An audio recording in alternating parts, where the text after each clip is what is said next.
Hello! And welcome to Larry's Library once again. Hello! I got a new camera yesterday. She's very excited about her new camera.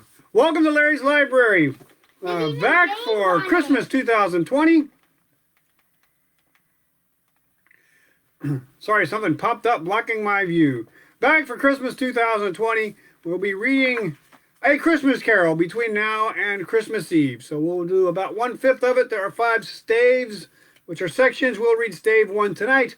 Marley's Ghost. It's going to be about probably 40 minutes. So the kids may come and go because they might be a little bit bored. But without further ado, A Christmas Carol. Stave One. Marley's Ghost. Marley was dead to begin with. There is no doubt whatever about that. The register of his burial was signed by the clergyman, the clerk, the undertaker, and the chief mourner. Scrooge signed it. And Scrooge's name was good upon change for anything he chose to put his hand to. Old Marley was dead as a doornail. Mind, I don't mean to say that I know, of my knowledge, what there is particularly dead about a doornail. I might have been inclined myself to regard a coffin nail as the deadest piece of ironmongery in the trade. But the wisdom of our ancestors is in the simile, and my unhallowed hands shall not disturb it, or the country's done for. You will therefore permit me to repeat emphatically that Marley was as dead as a doornail. Scrooge knew he was dead. Of course he did. How could it be otherwise? Scrooge and he were partners for I don't know how many years. Scrooge was his sole executor, his sole administrator, his sole assign, his sole residuary legatee, his sole friend, and sole mourner. And even Scrooge was not so dreadfully cut up by the sad event, but that he was an excellent man of business on the very day of the funeral, and solemnized it with an undoubted bargain. The mention of Marley's funeral brings me back to the point I started from. There is no doubt that Marley was dead. This must be distinctly understood, or nothing wonderful can come of the story I am going to relate. If we were not perfectly convinced that Hamlet's father died before the play began, there would be nothing more remarkable in his taking a stroll at night in an easterly wind upon his own ramparts than there would be in any other middle-aged gentleman rashly turning out after dark in a breezy spot, say St. Paul's churchyard, for instance, literally to astonish his son's weak mind. Scrooge never painted out old Marley's name. There it stood, years afterwards, above the warehouse door. Scrooge and Marley. The firm was known as Scrooge and Marley. Sometimes people new to the business called Scrooge Scrooge and sometimes Marley, but he answered to both names. It was all the same to him. Oh, but he was a tight-fisted hand at the grindstone, Scrooge. A squeezing, wrenching, grasping, scraping, clutching, covetous old sinner. Hard and sharp as flint, from which no steel had ever struck out generous fire. Secret and self-contained and solitary as an oyster. The cold within him froze his old features, nipped his pointed nose, shriveled his cheek, stiffened his gait, made his eyes red, his thin lips blue, and spoke out shrewdly in his grating voice. A frosty rime was on his head and on his eyebrows and his wiry chin. He carried his own low temperature always about with him. He iced his office in the dog days and didn't thaw it 1 degree at Christmas. External heat and cold had little influence on Scrooge. No warmth could warm, nor wintry weather chill him. No wind that blew was bitterer than he. No falling snow was more intent upon its purpose. No pelting rain less open to entreaty. Foul weather didn't know where to have him. The heaviest rain and snow and hail and sleet could boast of the advantage over him in only one respect. They often came down handsomely, and Scrooge never did. Nobody ever stopped him in the street to say with gladsome looks, "My dear Scrooge, how are you? When will you come to see me?" No beggars implored him to bestow a trifle. No children ever asked him what it was o'clock. No man or woman ever once in all his life inquired the way to such and such a place of Scrooge. Even the blind men's dogs appeared to know him, and when they saw him coming on, would tug their owners into doorways and up courts, and then would wag their tails as though they said, "No eye at all is better than an evil eye, dark master." But what did Scrooge care? It was the very thing he liked, to edge his way along the crowded paths of life, warning all human sympathy to keep its distance, was what the knowing ones call nuts to Scrooge. Once upon a time, of all the good days in the year, on Christmas Eve, old Scrooge sat busy in his counting house. It was cold, bleak, biting weather, foggy withal, and he could hear the people in the court outside go wheezing up and down, beating their hands upon their breasts, and stamping their feet upon the pavement stones to warm them. The city clocks had only just gone 3, but it was quite dark already. It had not been light all day, and candles were flaring in the windows of the neighboring offices like ruddy smears upon the palpable brown air. The fog came pouring in at every chink and keyhole, and was so dense without that although the court was of the narrowest, the houses opposite were mere phantoms.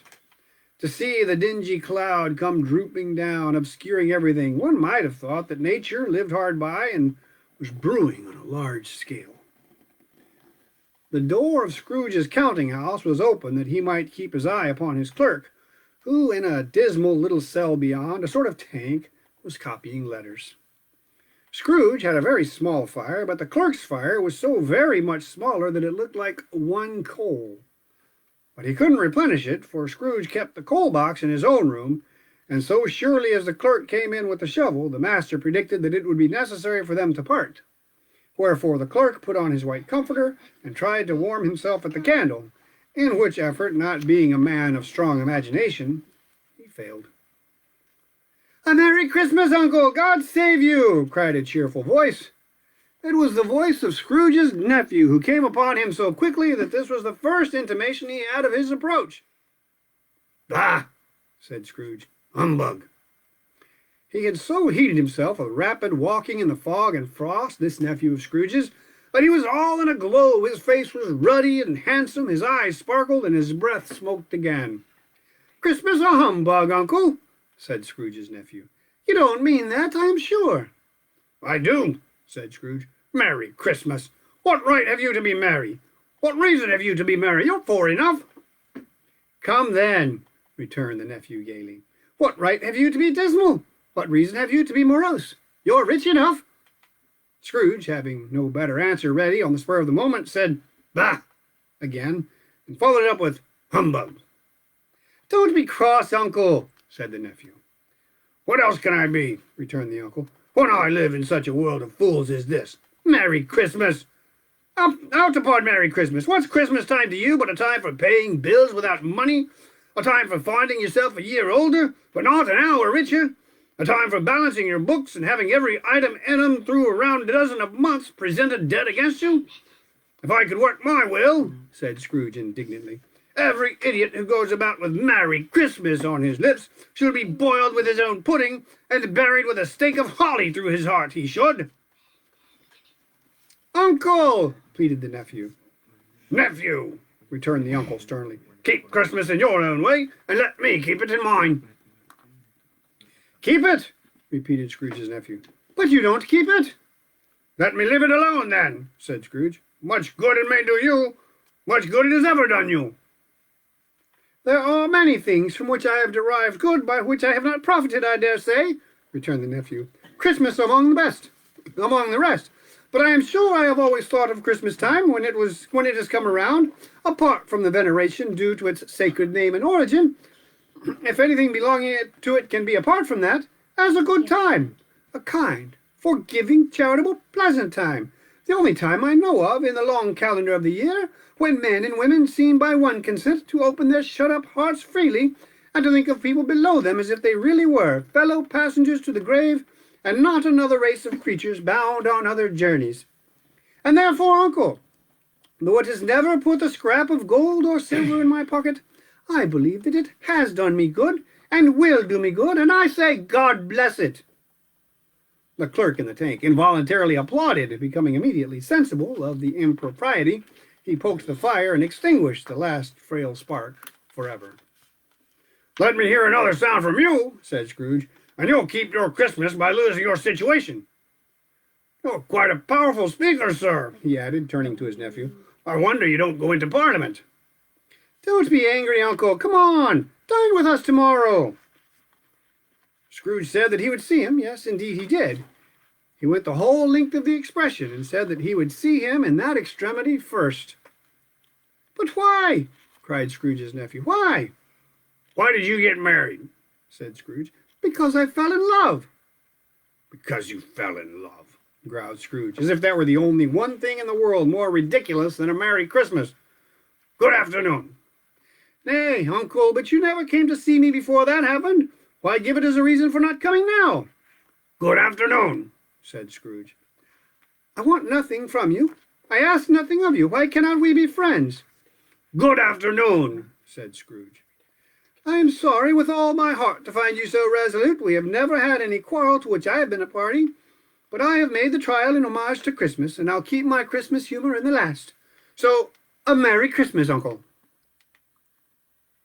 Good afternoon, said Scrooge. And a Happy New Year. Good afternoon, said Scrooge. His nephew left the room without an angry word, notwithstanding. He stopped at the outer door to bestow the greetings of the season on the clerk, who, cold as he was warmer than Scrooge, for he returned them cordially. There's another fellow, muttered Scrooge, who overheard him. My clerk, with 15 shillings a week and a wife and family, talking about a Merry Christmas. I'll retire to Bedlam. This lunatic, in letting Scrooge's nephew out, had let 2 other people in. They were portly gentlemen, pleasant to behold, and now stood with their hats off in Scrooge's office. They had books and papers in their hands and bowed to him. Scrooge and Marley's, I believe, said one of the gentlemen, referring to his list. Have I the pleasure of addressing Mr. Scrooge or Mr. Marley? Mr. Marley has been dead these 7 years, Scrooge replied. He died 7 years ago, this very night. We have no doubt his liberality is well represented by his surviving partner, said the gentleman, resenting his credentials. It certainly was, for they had been 2 kindred spirits. At the ominous word liberality, Scrooge frowned and shook his head and handed the credentials back.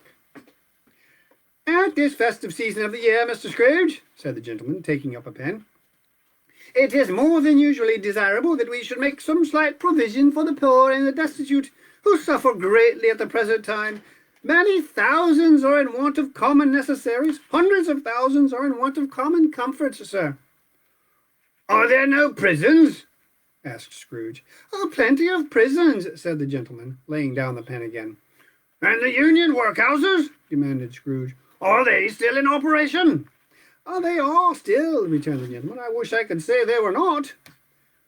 The treadmill and the poor law are in full vigor, then, said Scrooge. Both very busy, sir. Oh, I was afraid from what you said at first that something had occurred to stop them in their useful course, said Scrooge. I'm very glad to hear it.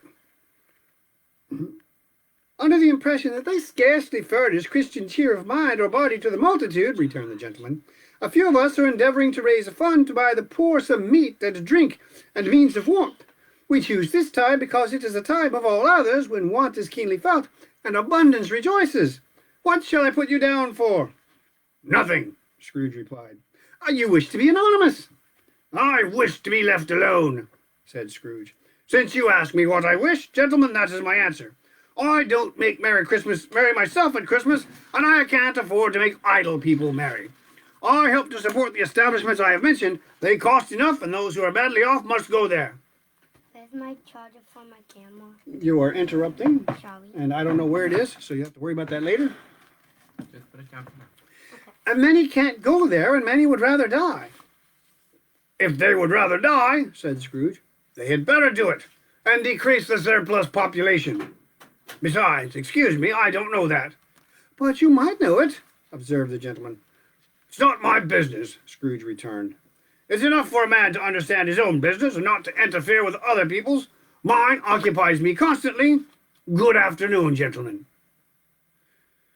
Seeing clearly that it would be useless to pursue their point, the gentleman withdrew.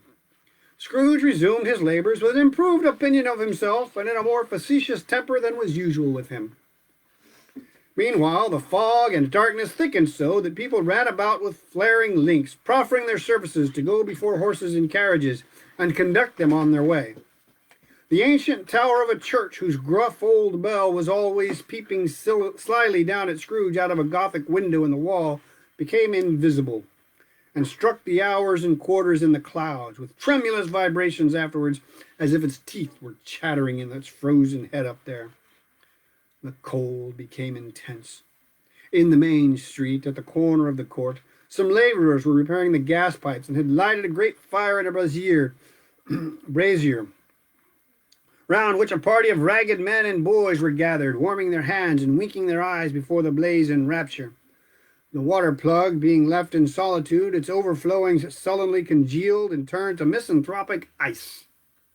The brightness of the shuts, where holly sprigs and berries crackled in the lamp heat of the windows, made pale faces ruddy as they passed. Poulterers' and grocers' trades became a splendid joke, a glorious pageant with which it was next to impossible to believe that such dull principles as bargain and sale had anything to do. The Lord Mayor, in the stronghold of the mighty mansion house, gave orders to his 50 cooks and butlers to keep Christmas as a Lord Mayor's household should, and even the little tailor, whom he had fined 5 shillings on the previous Monday for being drunk and bloodthirsty in the streets, stirred up tomorrow's pudding in his garret, while his lean wife and the baby sallied out to buy the beef. Foggier yet and colder, piercing, searching, biting cold.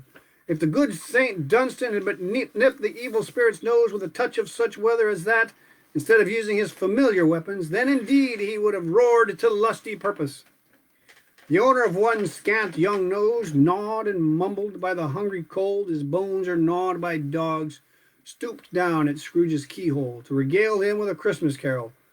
But at the first sound of "God bless you, merry gentlemen, may nothing you dismay," Scrooge seized the ruler with such energy of action that the singer fled in terror, leaving the keyhole to the fog and even more congenial frost. At length, the hour of shutting up the counting-house arrived. With an ill will, Scrooge dismounted from his stool and tacitly admitted the facts to the expectant clerk in the tank, who instantly snuffed his candle out and put on his hat. "You'll want all day tomorrow, I suppose," said Scrooge. "If quite convenient, sir." "It's not convenient," said Scrooge, "and it's not fair. If I was to stop half a crown for it, you'd think yourself ill-used, I'll be bound." The clerk smiled faintly. "And yet," said Scrooge, "you don't think me ill-used when I pay a day's wages for no work." The clerk observed that it was only once a year. "A poor excuse for picking a man's pocket every 25th of December," said Scrooge, buttoning his greatcoat to the chin. "But I suppose you must have the whole day. Be here all the earlier the next morning." The clerk promised that he would, and Scrooge walked out with a growl. The office was closed in a twinkling, and the clerk, with the long ends of his white comforter dangling below his waist, for he boasted no greatcoat, went down a slide on Cornhill at the end of a lane of boys 20 times in honor of its being Christmas Eve, and then ran home to Camden Town as hard as he could pelt to play at Blind Man's Bluff.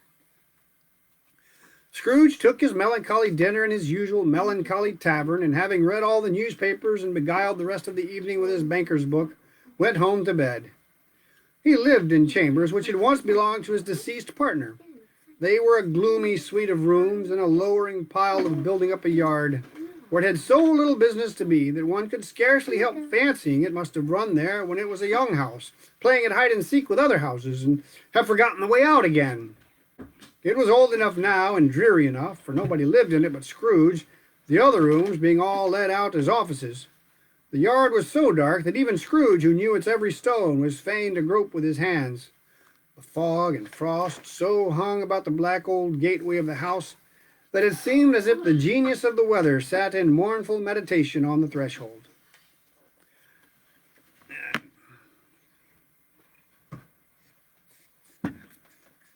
Now it is a fact that there was nothing at all particular about the knocker on the door, except that it was very large. It is also a fact that Scrooge had seen it night and morning during his whole residence in that place. Also, that Scrooge had as little of what is called fancy about him as any man in the city of London, even including, which is a bold word, the corporation. alderman, and livery. Let it also be borne in mind that Scrooge had not bestowed one thought on Marley since his last mention of his 7 years dead partner that afternoon. And then let any man explain to me, if he can, how it happened that Scrooge, having his key in the lock of the door, saw in the knocker, without its undergoing any intermediate process of change, not a knocker, but Marley's face. Marley's face. It was not in impenetrable shadow as the other objects in the yard were, but had a dismal light about it, like a bad lobster in a dark cellar. It was not angry or ferocious, but looked at Scrooge as Marley used to look, with ghostly spectacles turned up upon its ghostly forehead. The hair was curiously stirred, as if by breath or hot air, and though the eyes were wide open, they were perfectly motionless. That and its livid color made it horrible, but his horror seemed to be, in spite of the face and beyond its control, rather than a part of its own expression. As Scrooge looked fixedly at this phenomenon, it was a knocker again. To say that he was not startled, or that his blood was not conscious of a terrible sensation, to which it had been a stranger from infancy, would be untrue. But he put his hand upon the key he had relinquished, turned it sturdily, walked in, and lighted his candle. He did pause, with a moment's irresolution, before he shut the door, and he did look cautiously behind it first, as if he half expected to be terrified with the sight of Marley's pigtail sticking out into the hall. But there was nothing on the back of the door except the screws and nuts that held the knocker on, so he said, "Puh, puh," and closed it with a bang. The sound resounded through the house like thunder. Every room above and every cask in the wine merchant's cellars below appeared to have a separate peal of echoes of its own. Scrooge was not a man to be frightened by echoes. He fastened the door and walked across the hall and up the stairs, slowly too, trimming his candle as he went. You may talk vaguely about driving a coach and six up a good old flight of stairs or through a bad young Act of Parliament, but I mean to say you might have got a hearse up that staircase and taken it broadwise with the splinter bar towards the wall and the door towards the balustrades and done it easy. There was plenty of width for that, and room to spare, which is perhaps the reason why Scrooge thought he saw a locomotive hearse going on before him in the gloom.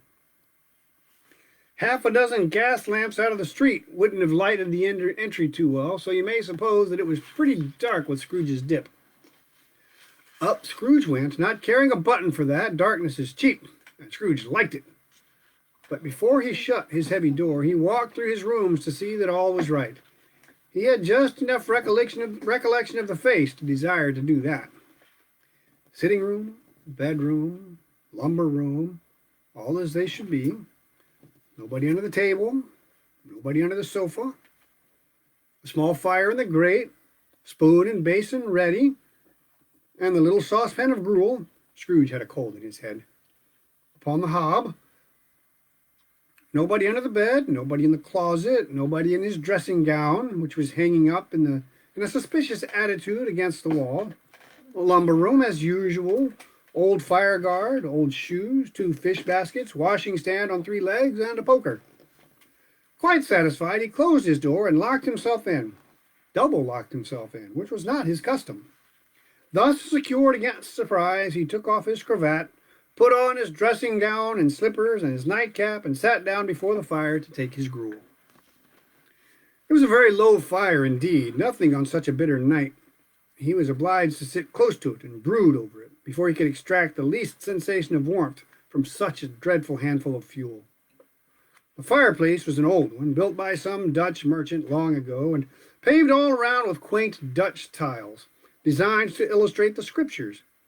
There were Cains and Abels, Pharaoh's daughters, queens of Sheba, angelic messengers descending through the air on clouds like feather beds, Abrahams, Belshazzars, apostles putting off to sea in butter boats, hundreds of figures to attract his thoughts.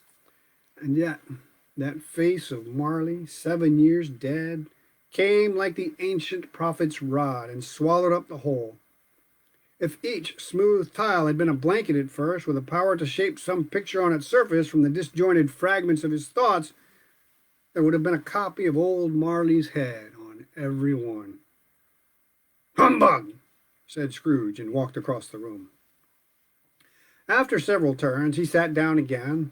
As he threw his head back in the chair, his glance happened to rest upon a bell, a disused bell that hung in the room and communicated for some purpose now forgotten with a chamber in the highest story of the building.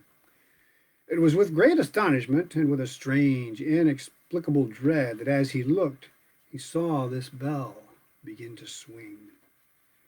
It swung so softly in the outset that it scarcely made a sound. But soon it rang out loudly, and so did every bell in the house. This might have lasted half a minute or a minute, but it seemed an hour. The bells ceased as they had begun, together. They were succeeded by a clanking noise, deep down below, as if some person were dragging a heavy chain over the casks in the wine merchant's cellar. Scrooge then remembered to have heard that ghosts in haunted houses were described as dragging chains. The cellar door flew open with a booming sound, and then he heard the noise much louder on the floors below, then coming up the stairs, then coming straight towards his door. "It's humbug still," said Scrooge. "I won't believe it." His color changed, though, when, without a pause, it came on through the heavy door and passed into the room before his eyes. Upon its coming in, the dying flame leaped up as though it cried, "I know him! Marley's ghost!" and fell again. The same face, the very same. Marley in his pigtail, usual waistcoat, tights, and boots, the tassels on the latter bristling like his pigtail and his coat skirts, and the hair upon his head. The chain he drew was clasped about his middle. It was long and wound about him like a tail, and it was made, for Scrooge observed it closely, of cash boxes, keys, padlocks, ledgers, deeds, and heavy purses wrought in steel. His body was transparent, so that Scrooge, observing him and looking through his waistcoat, could see the 2 buttons on his coat behind. Scrooge had often heard it said that Marley had no bowels, but he never believed it until now. No, nor did he believe it even now, though he looked the phantom through and saw it standing before him, though he felt the chilling influence of its death-cold eyes, and marked the very texture of the folded kerchief bound about its head and chin, which wrapper he had not observed before. He was still incredulous, and fought against his senses. "How now?" said Scrooge, caustic and cold as ever. "What do you want with me?" "Much." Marley's voice. No doubt about it. "Who are you?" "Ask me who I was." "Who were you, then?" said Scrooge, raising his voice. "You're particular, for a shade." He's going to say "to a shade," but substituted this as more appropriate. "In life, I was your partner, Jacob Marley." Can you sit down?" asked Scrooge, looking doubtfully at him. "I can." "Do it, then." Scrooge asked the question because he didn't know whether a ghost so transparent might find himself in a condition to take a chair, and felt that in the event of its being impossible, it might involve the necessity of an embarrassing explanation. But the ghost sat down on the opposite side of the fireplace as if he were quite used to it. "You don't believe in me," observed the ghost. "I don't," said Scrooge.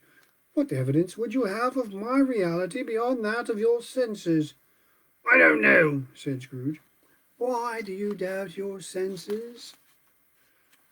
"Because," said Scrooge, "a little thing affects them. A slight disorder of the stomach makes them cheat.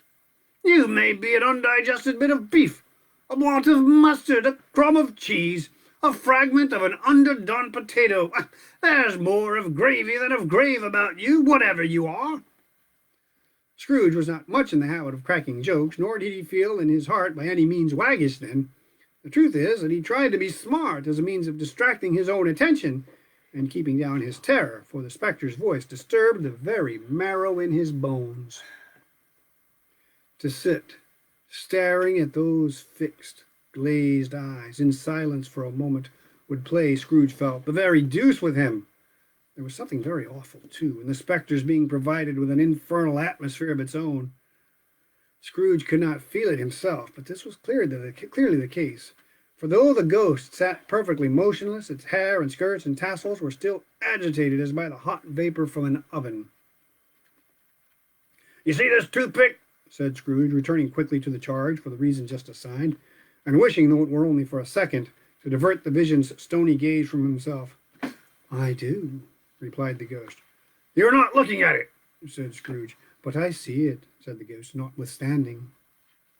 Well, returned Scrooge, I have but to swallow this and be for the rest of my days persecuted by a legion of goblins, all of my own creation. Humbug, I tell you, humbug! At this, the spirit raised a frightful cry and shook its chain with such a dismal and appalling noise that Scrooge held on tight to his chair to save himself from falling in a swoon. But how much greater was his horror when the phantom, taking off the bandage round its head as if it were too warm to wear indoors, its lower jaw dropped down upon its breast. Scrooge fell upon his knees and clasped his hands before his face. Mercy! It's a dreadful apparition. Why do you trouble me? Man of the worldly mind, replied the ghost, do you believe in me or not? I do, said Scrooge. I must. But why do spirits walk the earth, and why do they come to me? It is required of every man, the ghost returned, that the spirit within him should walk abroad among his fellow men, and travel far and wide. And if that spirit goes not forth in life, it is condemned to do so after death. It is doomed to wander through the world, oh, woe is me, and witness what it cannot share, but might have shared on earth, and turned to happiness. Again the spectre raised a cry, and shook its chain, and wrung its shadowy hands. You're fettered, said Scrooge, trembling. Tell me why. I wear the chain I forged in life, replied the ghost. I made it link by link, and yard by yard.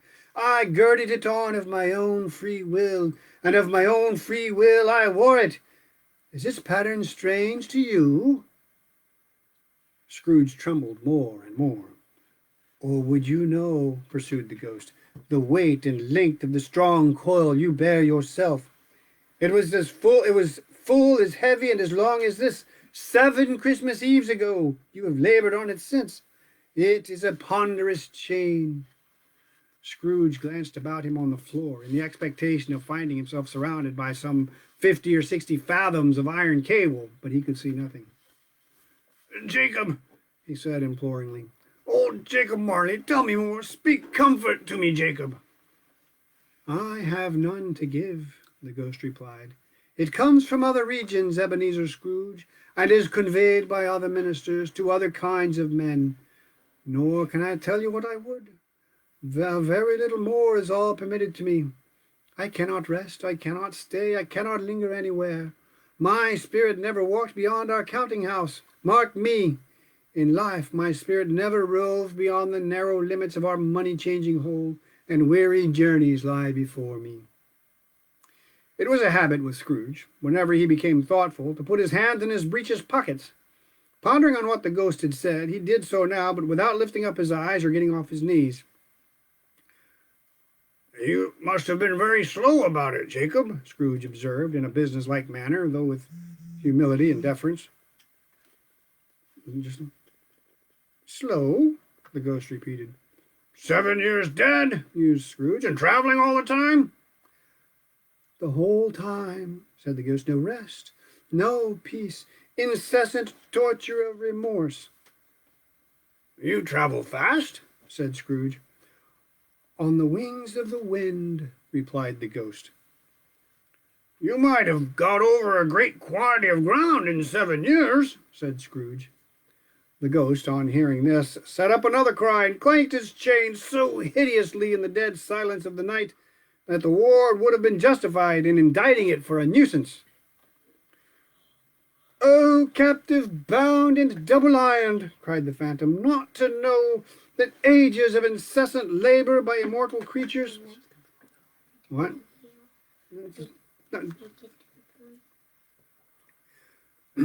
That ages of incessant labor by immortal creatures, for this earth must pass into eternity before the good of which it is susceptible is all developed. Not to know that any Christian spirit working kindly in its little sphere, whatever it may be, will find its mortal life too short for its vast means of usefulness. Not to know that no space of regret can make amends for one life's opportunity misused. Yet such was I, oh, such was I. But you were always a good man of business, Jacob, faltered Scrooge, who now began to apply this to himself. Business, cried the ghost, wringing its hands again. Mankind was my business. The common welfare was my business. Charity, mercy, forbearance, and benevolence were all my business. The dealings of my trade were but a drop of water in the comprehensive ocean of my business.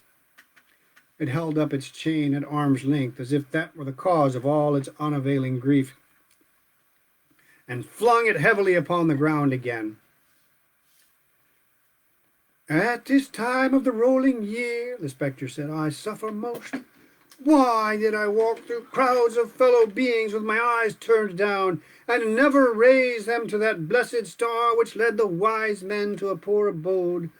Were there no poor homes to which its light would have conducted me? Scrooge was very much dismayed to hear the spectre going on at this rate, and began to quake exceedingly. Hear me, cried the ghost. My time is nearly gone.